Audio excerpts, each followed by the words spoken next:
Hi, I'm Stephanie Rothstein, and I am a teacher on special assignment for the Los Gatos Saratoga Union High School District. And I'm happy to be talking to you about the challenge-based coaching model and how I implemented that with many of my teachers, but I'm going to talk to you about how I did that with one particular teacher and their particular story. So the main thing is at the start, I always review what is the goal of this relationship? What are we hoping to do? And so we are working towards a goal of improving through a particular challenge, identifying a challenge that the teacher will attempt a particular strategy, and then they'll utilize the tools to support them in that strategy. So the first thing is we needed to identify and understand the challenge. So the first piece was, what was the challenge? So I had been working with this teacher. We've now worked together about a year and a half. And so he had identified 3 challenges that he wanted to look at over the course of the year. But we talked about how it's important to identify one. What is one place to start? So the main place where he wanted to begin was CSTP 1.6, monitoring student learning and adjusting instruction while teaching. And so he wanted to be able to adjust while teaching what he was doing, and that needed to be based on what students were understanding or not. So we needed to move from understanding this challenge, and I kept asking him why.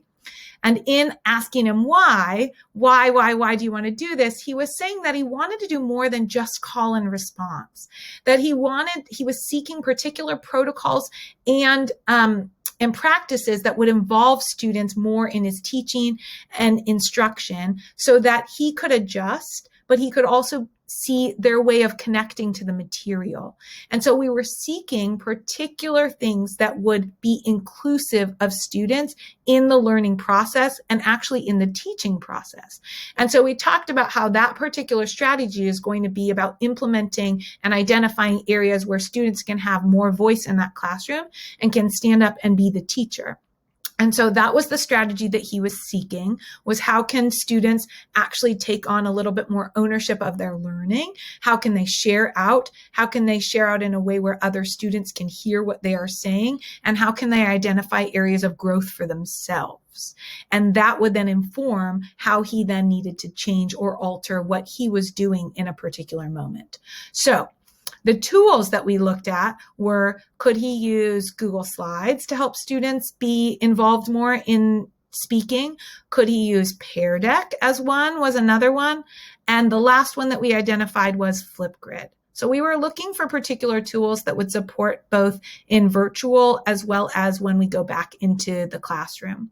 He decided that Pear Deck was going to be the way to go for seeking out student involvement and helping students to actually be better teachers in the classroom and to be able to shift his practice mid-teaching.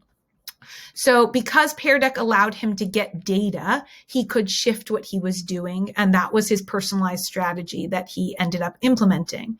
So when he implemented this, these are the notes that I took during his live session for that one. I took many, but this is one of them. So when he implemented Pear Deck, this is what it looked like for him. He asked a question, and then the students would give that answer. And he was reviewing the answers in real time and watching them change their answers. And he said that that really was what helped him understand what students got. And he would have the students share out. He would have them talk through the slide, and then he would have them correct one another. And that process of doing it helped them to be the teacher. It also helped him to inform him where there might be some gaps. And so when we moved to this last area of reflection, he was able to reflect on that. He reflected both in speaking with me. We met together to reflect on that particular lesson and the implementation of that and beyond. And he also wrote about it in a reflection that was really quite powerful that he gave to me. He also asked students to take a survey about their own experiences and what helped them in the classroom. And so all of these informed his understanding that this really was a successful strategy that he would like to do over and over again. And it helped lead us to our next coaching cycle. Thank you so much.